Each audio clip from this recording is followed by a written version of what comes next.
Thank you so much for coming to the Freedom Mastery podcast for Belief Breakthrough. And this is Kris Whithead. Kris Whithead is an awesome individual. I've known him for a little while, and he has blessed me with a bunch of different things and so much knowledge. I'm just happy to have him here. And I would normally introduce someone into this podcast based off of a letter or something that they would want me to introduce them of all their greatness. But one of the beliefs that I've been trying to get people to realize is we've learned not to brag, not to say our wins, and not to say things that will hold someone down. And we believe that we shouldn't do that, so we never say anything that's right.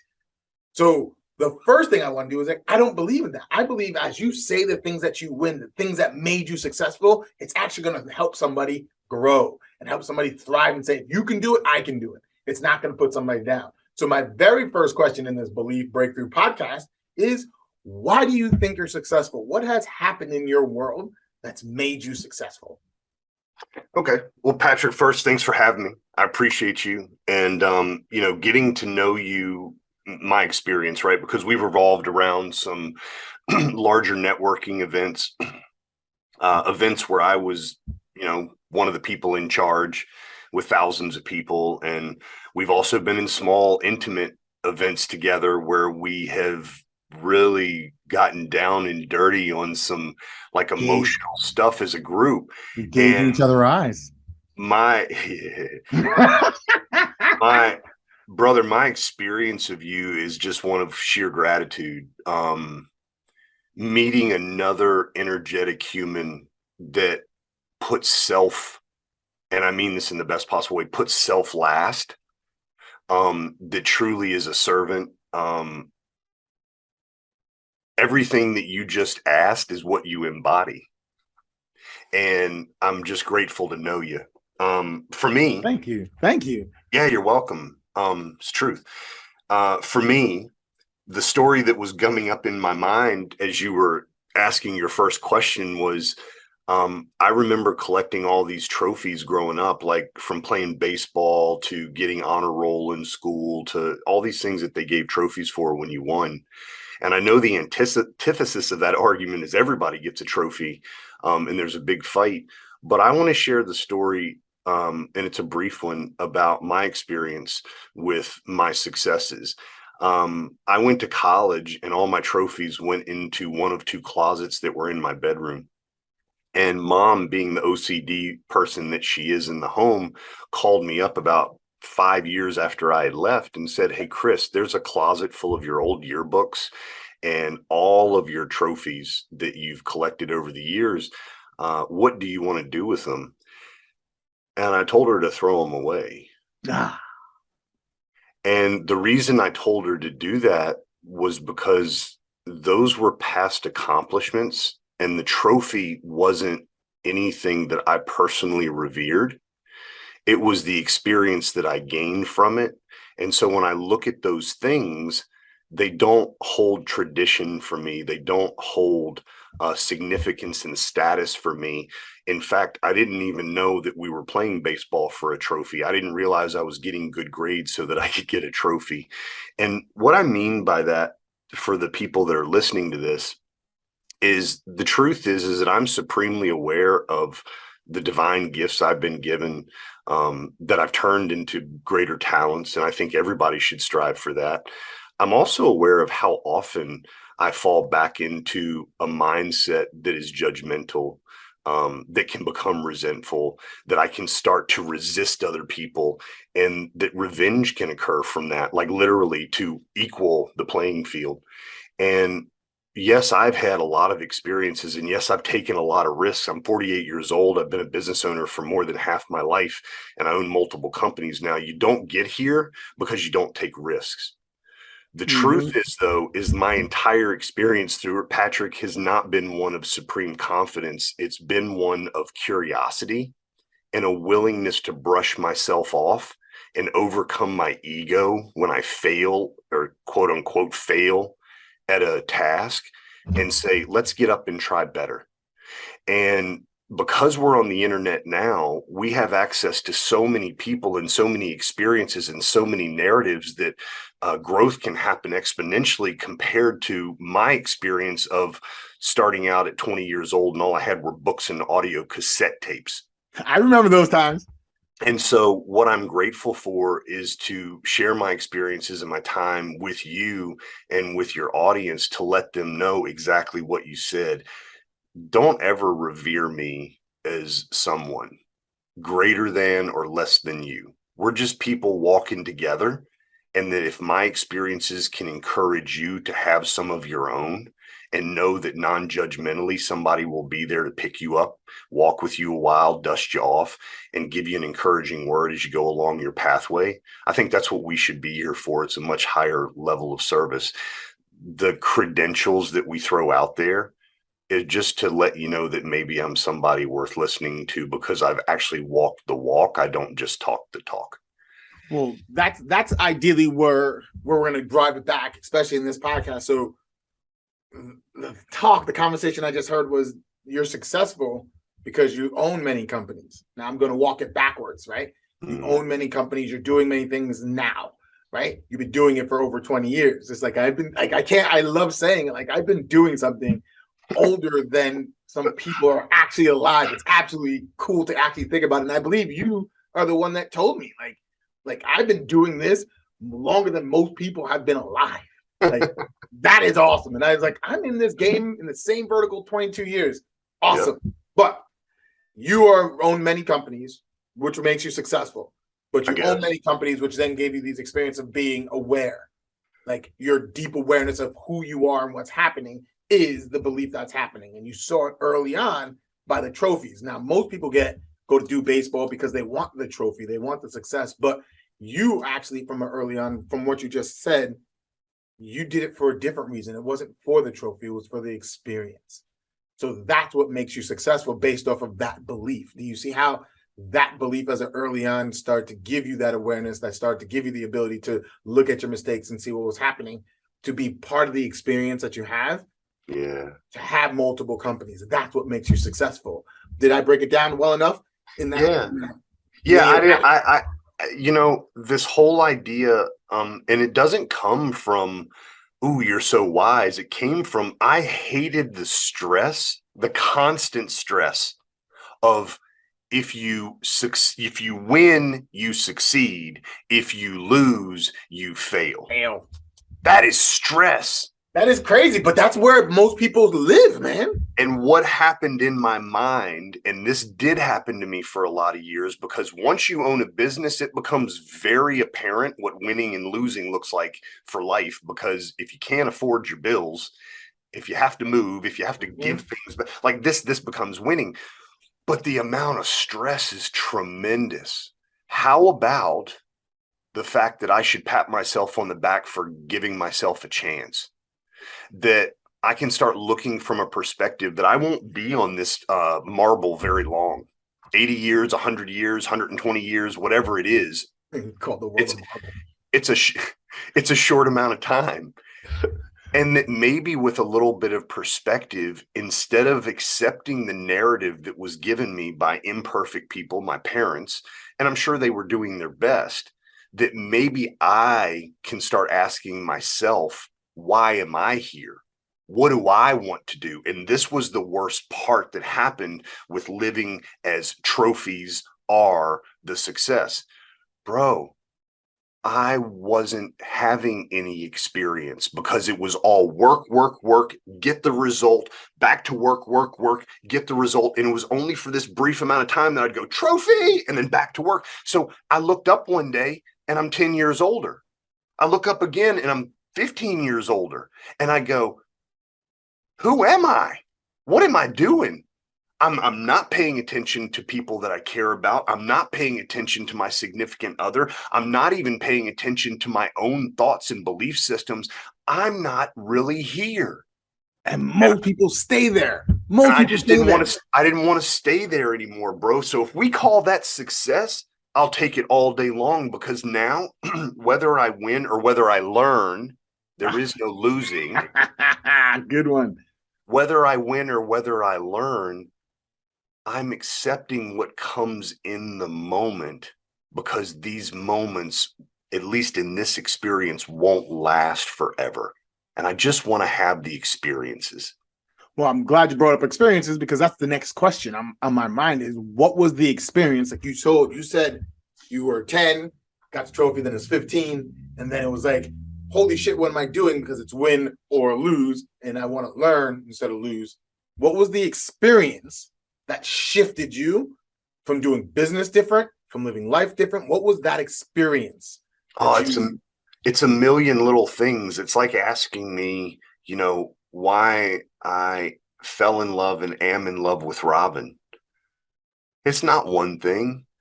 It's through having a brief moment of an experience of going, dude, I was in the flow there. I didn't think. I didn't worry about what was going to come out of my mouth. I didn't worry about throwing that pitch. I didn't worry about hitting that ball. I didn't worry about how I was going to slide into the base. I didn't worry about the score. I just played because I loved the game in that brief moment. When I fell in love with Robin, it was a million little steps that led up to us eventually choosing to be together for the rest of our lives. What was the one moment? I think the one moment was not thinking with my brain, but feeling with my heart and listening to my gut, which is a scary thing for most of us to do. Mm-hmm. And then continuing to go, that didn't seem to steer me wrong. How do I tap more into my gut? How do I pay attention to my truth? And I realized, man, I'm only maybe operating like 5% of my life out of my truth. I'm not happy. Let me just start shedding belief systems that don't encourage me to try things that my gut tells me I should try. And I had, Like what? especially, huh? Like what? Like, give Well, me an example. I once climbed a mountain freeform with nothing but chalk on my back in mountain climbing shoes, the kind that are really tight around your feet that are meant to stick to rocks. I climbed 300 feet up a mountain with a backpack on. I don't recommend other people doing that. Consult your doctor and your lawyer, because I didn't tell you to do it. But bro, about 150 feet up with one of my employees who was a rock climber, and I have this backpack on. I look down and I see nothing but the pin tops of pine trees. And I realized that if I fall off this right now, I will die. And I also realized that I'd gotten myself into a situation where I had to cross one foot over the other in order to reach the next ledge. Oh yeah, that's always fun. And as I was doing things like that, the backpack would shift and shift. And dude, my hands were gripping, and I made it to the top, apparently, obviously. Here. But I gave myself the freedom to do it. Should everything be done with that kind of reckless abandon? Absolutely not. I will never do that again that way. But many experiences in my life have been just like that. Starting a business was like that. I was fed up with, what I saw 10, 15 years down the road in corporate America. And I do not recommend people doing it this way. But at 24 years old, I said, I'm done. I literally quit. Went and told my significant other that I'd quit. She said, you ought to stay for the insurance. I said, too late. Well, what did you decide to start doing as a business? I don't know, maybe a lawnmower, maybe painting a house, maybe blah, blah, but I just got in the yellow pages and started calling people. 25 years later, we own a multi-million-dollar remodeling company. I'm a general contractor that does additions, kitchens, and bathrooms. How did it begin? I thought I might mow lawns. So, but that's the whole thing. So you have an experience of jumping on a mountain and just climbing that. Yeah. How did those lessons, those things, what beliefs did you have to eliminate to do that, which then helped you build this multi-million-dollar contracting company? I've always been the kind of person that wanted to climb a redwood tree and see how far I could see. I just wanted the ability to have something that wasn't smothering me. So I guess to make it short, I had a lot of really negative experiences as a child, not because of anything that anybody did to me, but how much I felt going through it. And I could feel the resistance for reaching for something new versus the safety of staying inside of conventional norms. Okay. I had a dad who was a strong conservative man working for the government, who then privatized international businessmen. And I had a mom who was more hippie-ish and focused on what is inside is also what is outside. And so I had these blends of these worlds. And because my parents got divorced at 2, I'm just being honest with you, my entire life has been learning how to bring 2 halves back together. Awesome. And honestly, that's how a kid thinks. That's like, it's my fault. How do I fix it in that way? And so these experiences, like climbing the mountain, like starting a business, like moving to different states, like, I don't know, whatever comes to mind, these are opportunities of me to put the whole back together. And what I learned is that I was woefully incompetent at it. And there were 2 ways that I could learn, one of which I did not have much of, which are the kinds of experiences like this podcast and wisdom from other people, other than books and audio tapes. The other was, well, I'm in the country and it's pretty boring around here, and I can just keep doing what I'm doing, or I can go try to do something new and different. And I wonder what'll come of that. So that curiosity of exploration. That word keeps on popping up for you. Yeah.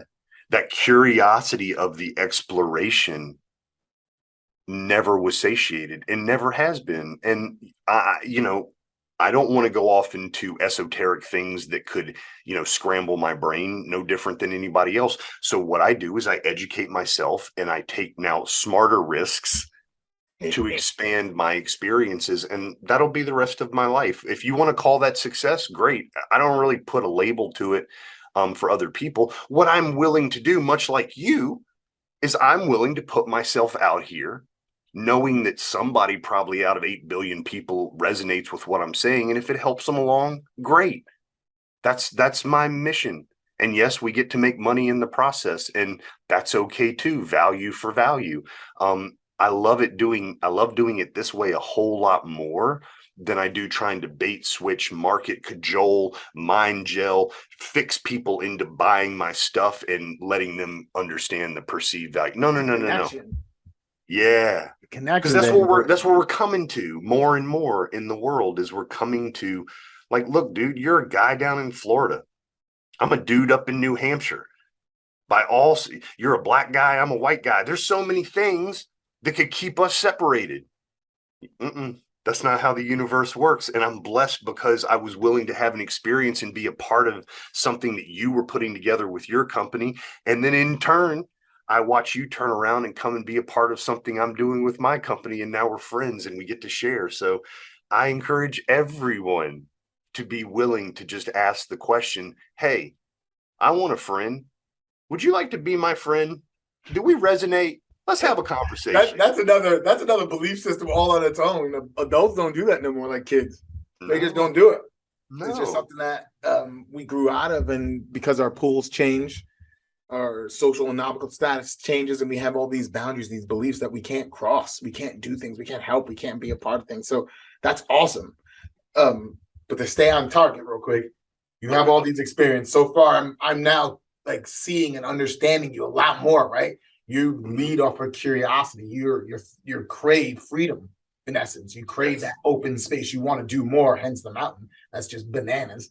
But the more and more you lean into who you are and you understand who you are, the more and more you can use your masculine and feminine, bring them together, and you grow this new thing, right? Yeah. But in order for the organism, our body, to grow, we have to now come into a place where you put your back against the wall. Hence, you climbing a mountain with no safety net.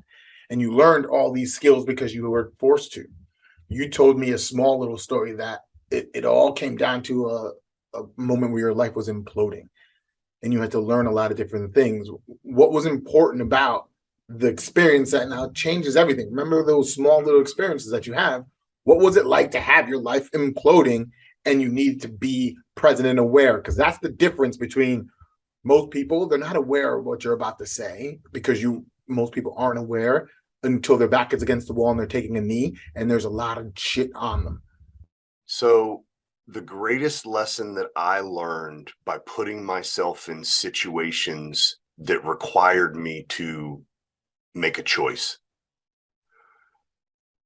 Most of my life, I would work until about the 3/4 mark. And I'm just using that as a term, more than half. But I got to a point where it started to get hard. I got to a point where I didn't really know if the prize was worth the journey, and I would quit on myself. I was naturally gifted at several different things, and I leaned on that natural ability quite a bit. And in my young mind, I kind of said, well, if you give it your best shot and you don't win, you're just not meant to do that. You're not good enough. The thing that I didn't put in there, Patrick, was the work, the dedication to something. And so for me, when I was, and it's happened multiple times, when I've been pushed to the brink, the thing that I've found out is that I'm willing to persevere. I don't quit on myself. That has led not to cockiness, but to confidence. The confidence in knowing that I'll be here when the smoke clears. And it's also the confidence of my biggest tagline on social media, see you in the trenches. Because the truth is that at least as long as we're here on earth, we're going to be in a trench and we're going to be fighting for what we want. And I'm not here to go out of the trench and live this fantastical lottery life. That's not what I'm searching for. I'm in the trench because part of the natural progression I believe that all people should go through is first you become the student, then you become the master, and then you go back and you help other people get free. Plato talked about it in the allegory of the cave. I came outside, I saw how beautiful it was, and I realized that a lot of my brothers and sisters were still in chains inside of the cave. And my job is to learn how to become a good enough storyteller so that I can encourage other people to let go of the chains, quit looking at the shadows on the wall, which are the mirror image of a real object, and come outside and see the real beauty that life is. And so I believe that we have lost that in society a lot, that it's become very nuclear, that it's me against you. And I think that there is a narrative that's trying to do that. I'm part of the collective that says we will teach our youth. We will walk with them until they find freedom so that they can free us all up, because the next generation is the next evolution of understanding. And so I guess I kind of became the underdog king. I want to help other people that are experiencing suffering and loss and confusion and the same things I experienced. I just want to help them find freedom because I'll be in those trenches. And brother, the most beautiful thing is I very rarely lose the energy and the excitement to do that. And the reason why is because I have burnt that candle down to a nub and realized I started to have not balance, but I started to have to create harmony in my life, which gave me discipline. And so this is the process. And now that I'm aware of what the reason is behind the process, it doesn't sound like orders from dad. It doesn't sound like the government telling me to do stuff. It doesn't sound like what my job has to, in order to get. No, I do these things because it produces a very consistent cyclic result. One that brings me one of my 6 basic needs, which is certainty. One that also brings me the next basic need, which is uncertainty or variation. And all of this drives me to purpose. And I like living a life that I feel, not that you feel or anybody else in the world, but I like living a life feeling that I am in purpose for why I'm here on earth. And I think a lot of people don't push the envelope to find out for themselves confidently why they're on earth. That's the best feeling I've ever had in my life. And that's why I continue to push through in what I learned by putting myself up against my back up against the rocks. So that is very, very I have so many different thoughts and questions that I would like. There's so many things that you put in there, and the way that you positively looked at all the things that you learned by being that risque person to no longer being that person that takes the risk at all costs, blowing things up, in other words, and lighting it up and saying, all right, it's done, let's go forward, and looking forward. So in order for you to make that work, you told me 2 different things. I'm the underdog king. That's huge, right? You fight for different people, but you are a steward. You try to learn different things to teach them to undo their chains. One of them is that you wrote was basic needs. because I was going to ask you about your core values, because there's 5 pillars within every person learning growing up as an organism. One, you have your understanding who you are, your self-esteem. You get that through the experiences of your parents, who you are. 2, there's your understanding your actual needs versus what you want. 3, there's your limits, what you can actually do, and the boundaries that you created yourself. 4, there's your accountability and how honest and truthful you are to what you need in your boundaries and based off of who you are. And 2, learning how to become reasonable in this world. And you learn that before the age of 7. You learn all these things. But then there's these other things that come into place, like core values. And that's one of the things I was going to ask you about, because those dictate what's happening. But then you just threw me a curveball and you talked about your basic needs. Yeah. And I think basic needs actually need to come first before somebody actually drives into their core values. So being on the mountain, all these things dictate your curiosity. Your curiosity gives you your freedom. But your basic needs need to be met, or else you will consistently find yourself against the wall, burning something down and reacting to the world that's taught to divide things, right? So how did you get into basic needs and understanding about basic needs? So there are 6 basic needs as far as I understand them, and I think I learned them from Tony Robbins. It is a Tony Robbins thing. It is a Tony Robbins thing. And it's the 6 basic needs are certainty, variety, significance, growth, love and connection, and contribution, right? And all of us are in different places on that spectrum. Before I could come close to defining what my core values are, I mean, I remember being in college in Psychology 301, and we had to write a 15-page paper about ourselves. Bro, I love writing. I loved writing even at 19 years old, 20 years old, however old I was. But when you told me I had to write a 15-page paper about myself, I don't think I had a paragraph to say. Like, it's like I had belief. Bro, I had no self-awareness whatsoever. I was an emotion like on a stick, and I was so out of control. But before I could get to core values, I had to understand that there's some structure to this thing, and maybe I didn't have a lot growing up, so I needed to put it together. And the first one is, well, I need some certainty. And I think that's what's great about college, right? You go from living at home to living in a dorm with people that are like-minded in a protected community.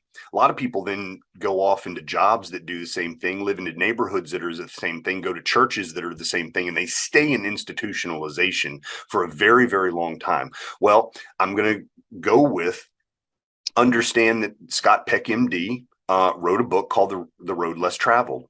And in that book, he said there are 4 levels of faith. Level number 1 is atheism, meaning I don't believe. Level number 2 is agnosticism, which is I don't care. Level 3 is institutionalization, where a lot of people remain because it gives you the rules, the handbook of how to do things.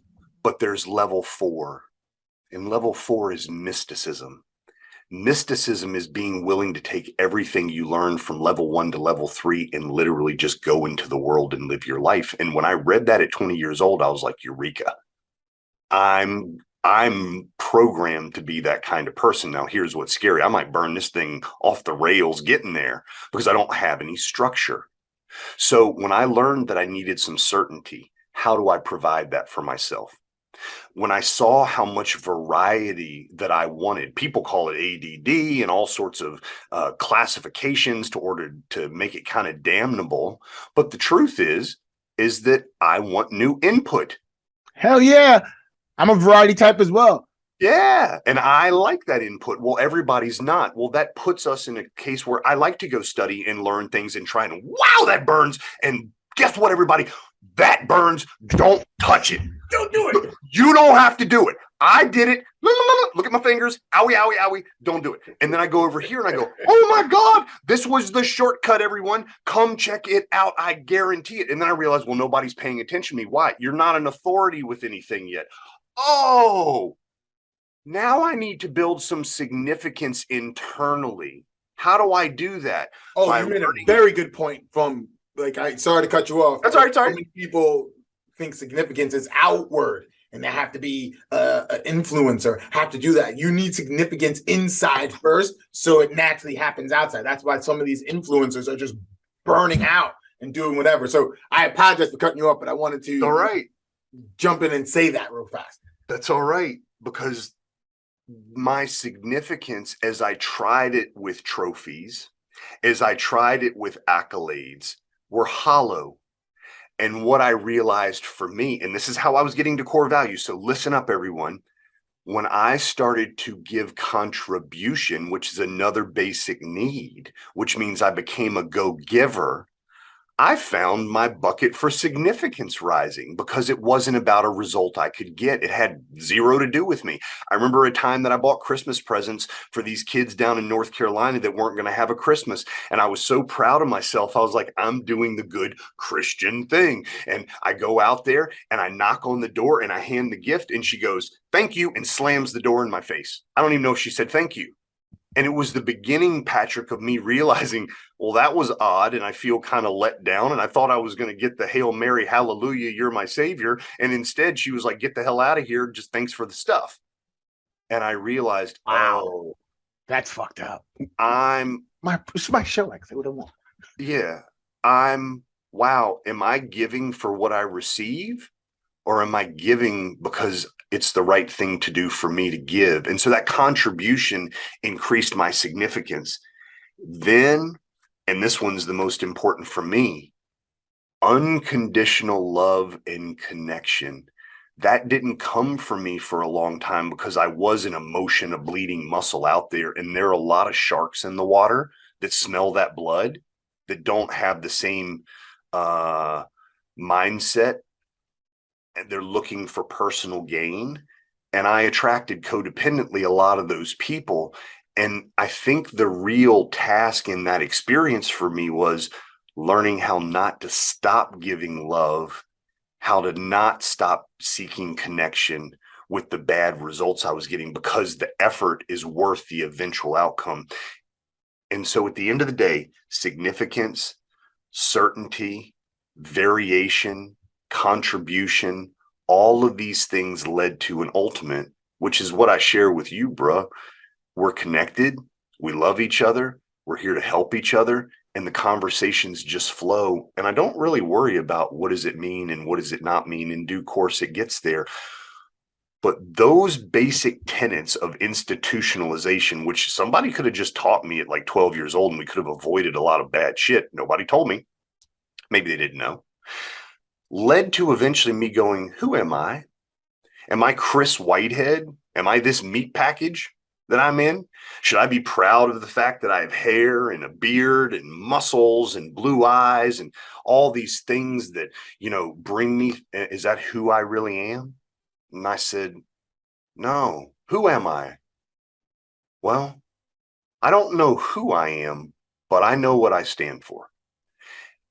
For me, they're the 4 I's. Those are my personal core values. And the first one is integrity.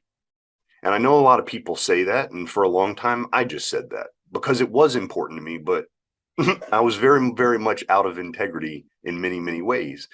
So over time, I started to define integrity as not only being good for what I said I would do. Well, Kris, hold on one second. Yeah. Could you explain to everyone the importance of core values? Like, what is a core value? Because I'm pretty sure a lot of people just think they're a bunch of words, like you were about to go into. Oh. Explain to people why it's important to have your personal core values, not what you think the world wants to see core values. So imagine that we have these antennae on top of our head that are broadcasting radio frequencies out there. Whatever you're putting out there is what you attract. Just like people listen to a certain music station. Some people like rap, some people like country, some people like metal. Well, just so happens that people that like metal dress mostly differently than people that like country music. People that like rap sometimes are people that like country music, like me. I like both of those things. I even like a little bit of metal, but they dress differently. They also probably think differently. They also are probably willing to have different experiences in life, some of which might jive, some of which might not jive. But imagine we have these antennae on our head putting out a frequency. If you don't know the frequency that you're putting out or that you're building toward, you're not very good at knowing who it attracts. And if all you keep attracting is negativity, and all you keep attracting is failure, and all you keep attracting is drama to your life, we like to say that's outside of us, but the truth is we're bringing it right to us. But by focusing on core values, who you really are and what you believe in, you can strengthen the signal on that antenna to only invite in people that are similar, because the truth is you are anyway. It's by default you're doing it. By default. So what are your four? Real quick, bust them out. Okay, integrity doesn't just mean what I say, do what I say. It also means that I'm willing to be held accountable for that by other people. Also, it means that I'm only willing to hang around other people that are willing to hold me accountable for that. Because the truth is if you're not willing to hold me in integrity for me, it means you're not willing to hold you in integrity for you. Number two, the second one is information. Information is simply communication. I believe that our entire species is what it is because of our ability to communicate in the way that we do it. Learning how to communicate more effectively and efficiently leads to better integrity. Number three is innovation. Do you know that 87% of terminal patients, when told if they would stop the habits that they have, they could avoid death, would rather keep their habits and die? When I realized that, I saw that most of us are not willing to make change. We're afraid of it. So my third core value is being willing to innovate, meaning that we do not put prestige on what worked in the past. We're willing to break the machine to make it better consistently. Number four, if you get integrity, information, and innovation working in your life, it'll lead to income. Income is whatever goal you put out there in life. And you can believe in it without imposter syndrome that you deserve it and that you will accept it because you remain somebody that is in integrity to your word, your whole, because that's another word for integrity. Number two, you're willing to communicate openly no matter what the feedback is. And number three, you're willing to change based upon the feedback that you get. If you're willing to do those things, that to me is the short path to finding success. Then there's a whole different conversation about why are you looking at success at this level instead of 10x? Because, so that's a whole different conversation. That's stretching. And that's where we go from. Like, that's how the world grows, especially when you find the right people in your environment. Yeah. They start asking you questions that you're like, oh, I can go a little higher, but that scares. That makes me pucker my butthole. It's like, oh, like that's how we all grow. Like when it comes down to it, I teach people that we're an organism that's infinite, right? We came into this world making all of this, so it knows how to fix all of this with the infinite power of all of this can have, because you have a supercomputer and a body that can adapt to just about anything. So you're able to do anything you think about, but why are you thinking the way that you're thinking? And that's why this podcast brought up. Like I started teaching people how to look at their beliefs, and I've been jotting down different notes based off of everything. And it comes back down to this one belief that for whatever reason you picked up and you said it very clearly. And I heard it, and it was your belief is don't quit on yourself. Correct. No matter what you do, how you do it, you don't quit on yourself, and you do it through curiosity and learning. And your main objective is for freedom, for expansion, to do whatever you want to do, whenever you want to do it, however you want to do it. And that's what drives Kris Whithead. And that's what this podcast is all about. For me, it's like a big social experiment where I can now look at people and be like, all right, so why did this successful person become the successful person? And it comes back down to the experience of climbing a rock mountain. Like, what were the thoughts and the things that happened well before that? Like, you talk about Robin, and Robin's dear to your heart. But there was a lot of Kris Whithead before Robin, and all those things needed to happen for you to absolutely love up on this woman the way you do. But that's what we have to go back down to. And the further and further I go back into people's past and learn this is what caused this, and it becomes into this cute, huge, awesome domino game. And that's what I want people to start understanding. You're not just you're a sum of your experiences, but most people don't look at their experiences. And then most people don't look at their beliefs that cause those experiences. And then for you, it's more like, what do I have to teach? How can I steward? And the two things that you talked about, basic needs leads into your core values. So if you can tell someone that's going through their implosion, or not ready there, or they're on this high ceiling and they're feeling great because they have it all, but they're not in touch with who they are because they're not aware of their basic needs or their core values. What would you tell them about that? So, number one, I would tell them the story of the chrysalis. There was this old man, he was sitting under a pear tree, and a chrysalis fell on him. And for anybody that doesn't know what that is, that's simply the cocoon that a caterpillar makes before it turns into a butterfly. And as the cocoon fell on his lap, he picked it up and he saw that there was a slit in the cocoon and the butterfly was struggling to get out. And so, being the nice guy that he was, he took a knife and he slit it open just a little bit further to help the butterfly out. And then he set it down gently and let nature do its thing. Key point, nature do its thing. He came back the next day and the butterfly was about 3/4 of the way out. It just had its leg stuck, but it was dead in the chrysalis. So he decided to do a little research. And what he found was that when a butterfly has to force itself out of the chrysalis, it actually pumps all of the blood from its vitals into its wings so it can fly. And the man inadvertently, by cutting the chrysalis open a little bit more, killed the butterfly. The point is, and what I learned is that I'm here to help other people by teaching them how to fish, not giving them a fish, because I will run myself ragged as well as other people in the process of doing that. And it was probably one of the largest lessons that I had to learn, being someone that wanted to help other people, is that I cannot do the work for you. What I can do is recognize that you might be in a chrysalis. Now, I might be on step 4, which is walking into mysticism. And that's not a weird word. It just means I'm walking on the earth with my understanding of my higher power, and I'm comfortable and safe there. But that allows me to come back to help other people that are watching their eyeballs float past their elbows in the chrysalis and saying to them, don't quit.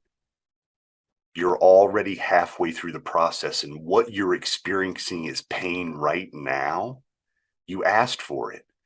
I'm willing to be here with you and not judge it, not judge you, not open the chrysalis even further, but just reassure you that you are where you're supposed to be. I'm in this trench with you while you're in it, and that the divine truth in you will start to speak when we start to ask the questions that allow it to emerge. And I promise, on the other end of this thing, because I'm here too, and I'm still growing, I'm going through my own new chrysalises, but I'm here on the other end of this thing, and I've got wings and we can fly, y'all. And I'm going to tell you something. Flying around the orchard is a very different experience from hanging out on a branch. You see different things. Do you want to come see what I see? I don't even know what this thing is over here, but it's going to take you like the rest of your life to crawl there. But if we have wings, we can get there tomorrow. Just hang out for a few more days. This will not be. I promise you, it won't be forever. This will eventually pass, and the new person that you become will have a new perspective. And who knows, I might need you to come help save me. So let's go over here and check this thing out. That's most people never think about it. No, most people never think about the person that is helping them. They can help that person as well. It goes both ways, and that was beautiful, bro. Like, do I believe?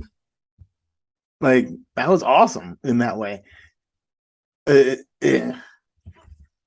Sorry, because I never.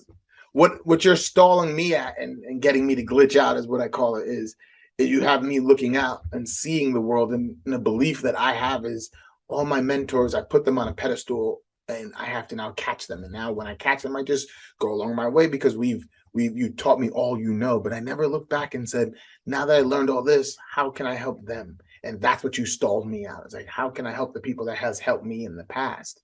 And that goes for everyone, in not just the people that taught me. It's like, if you help me ever do anything, it's not like I owe it to you. It's like, oh, why didn't I think about it? That's what glitched me out just now. So one of the things, and I want to share this real quick because you brought it up, we're in the information age, which means that there's more information than there ever has been. And let me tell you something, that curve is growing exponentially faster and higher as the moments go on. The trouble with information and being human is we can just take information in and take it and take it and take it and take it. And the word is take. but we have survived as a species being communal. I don't know if you're my leader or I'm your leader. I've never really thought about it like that. I just know that if we have stones and hot water, I might have a carrot. You might have a piece of celery. Somebody else might know how to stir that crap together so it tastes good. But it takes all of us to get there. And I believe one of the most honorable things on earth when you have real confidence in who you are is the very people that are your teachers are sometimes the one that most need what you have to give them. But we're taking information so quickly and going and doing our nuclear thing again that we forget to bless who blessed us. And I've just started to live my life that guy or gal might be the bum on the street. They might have experiences that I don't have. They might be, war-torn Bosnian. They might be a Muslim if I'm a Christian. They might be a Buddhist. They might be Hindu. They might have no faith in anything. How do I know I can't learn from them? Well, the reason I did not give myself permission to learn from other people is because I didn't know my core values. I didn't know my basic needs, and I didn't trust my gut. When I started doing those three things, like I know a little bit more of who I am. I know my core values. I do trust my gut. I listen to my body now. I'm not afraid to talk to you. And if it gets too ugly, we'll just turn the thing off and move on, man. No need. And because of that, that gives me the freedom to explore. And in that exploration, like you, Patrick, I'm one of these guys that just is willing to go do it and then come back and report to other people the results that I got. And that encourages other people to go have experiences and then share with me. And I've heard some really fucked up stuff, man. I mean, and some of it, I was like, I judge you. And then 6 years later, I'm like, no, I was judging me when I was judging. Wow, that really helped. And so those things have led me to want to have more experiences, man. I now realize I can talk with you now. This is multiple times that this happened. I wanted this to be like a half-hour skit. Sorry, bro. Don't be sorry. I'm realizing as I'm starting to understand people more and more, I can't break belief systems. I can't understand people's belief systems until I actually truly know them, which I know. But I don't think it's going to be 15 minutes, a half hour. It might be a little bit longer to have these conversations and be open. So you can always break them into multiple episodes too, if you still want to keep them in the 15 to 20 minute spot. Just saying. That is true. But now I have to restructure it and be like, all right, this is the first part, second part, third part. But whatever. This is learning in process, right? In progress. Yeah. So if I had to sum this all down, trust your gut, find your basic needs, identify your core values. Yes, sir. Based off of your truth and your belief that now is not your only belief, because we have hundreds of thousands, almost millions of them, based off of how old you are and what's happening in your world. But the biggest one for today is never quit on yourself. Thank you, everybody. Oh, do you have the last thing to say, Kris? Bob Marley wrote a song called Three Little Birds. And in it, he said, every little thing is going to be all right. Don't forget to tell yourself that when you're going through the shit, everybody. Thank you, Kris, for coming on. I love you, I adore you, and I hope everybody loves it as well. I'll see everybody on the next one. Appreciate you.